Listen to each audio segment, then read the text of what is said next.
Mr. Secretary, I don't hate anybody.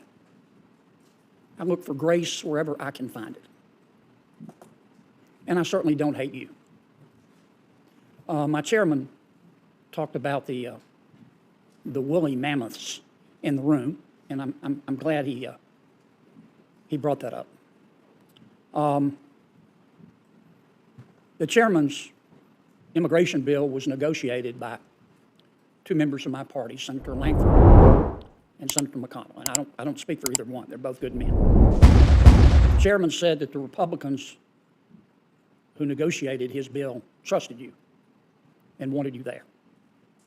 And I'm not doubting his word.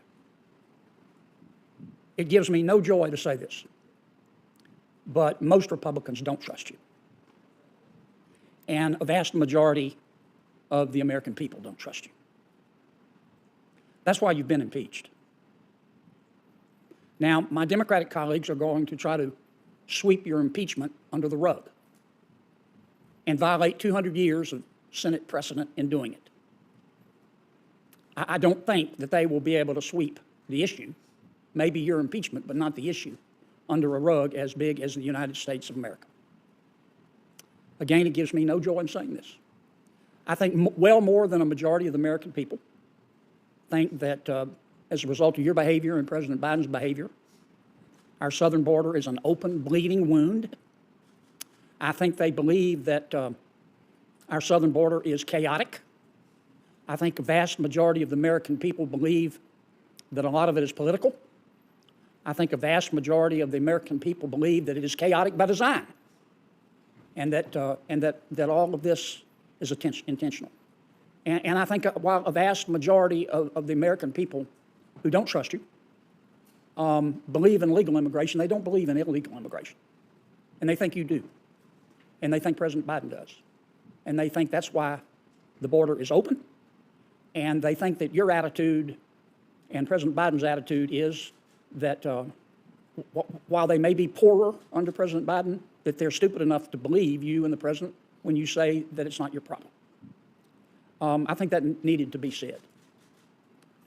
Isn't it a fact, Mr. Secretary, that the number of illegal immigrants that you and the president allow into our country counts for congressional district reapportionment? Senator, I'm not sure I understand your question, but I can surely share with you that I disagree with its phrasing. Isn't it true, Mr. Secretary, that the number of illegal immigrants that you and President Biden have allowed into our country counts for allocating electoral votes?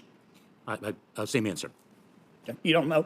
I don't understand your question. Never crossed your mind? The notion, Senator, that we intend to allow illegal immigration is nothing short of preposterous. So you do understand my question? And if I may, it is disrespectful to the extraordinarily hard work that we perform, and far more importantly, that the personnel in the Department of Homeland Security and across this administration perform to stem illegal immigration, build lawful, safe, and orderly pathways, and invest in a working system. And we only wish that bipartisan legislation, about which I have not heard a critical term. Mr. Secretary, you're using up my time. You do this every single time. You do this every single time. And it's a fact, and you know it, and I know it, that the more people you allow into our country illegally, the more people are counted for reapportionment. And the more people that you allow into our country illegally, the more people are counted for allocating electoral votes. Now, maybe that's a coincidence, but that's a fact. And you know that. And you've done nothing for 4 years. Nada. Zero. Absolutely. Zilch.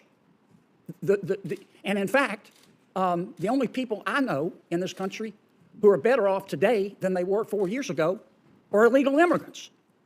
And that's as a result of your policy. I don't hate you for it. I don't hate anyone, but that's why you've been impeached. And my colleagues may try to cover it up. They're going to try to cover it up. But they can't cover up the facts. I've gone over my time. I'm sorry, Mr. Chairman.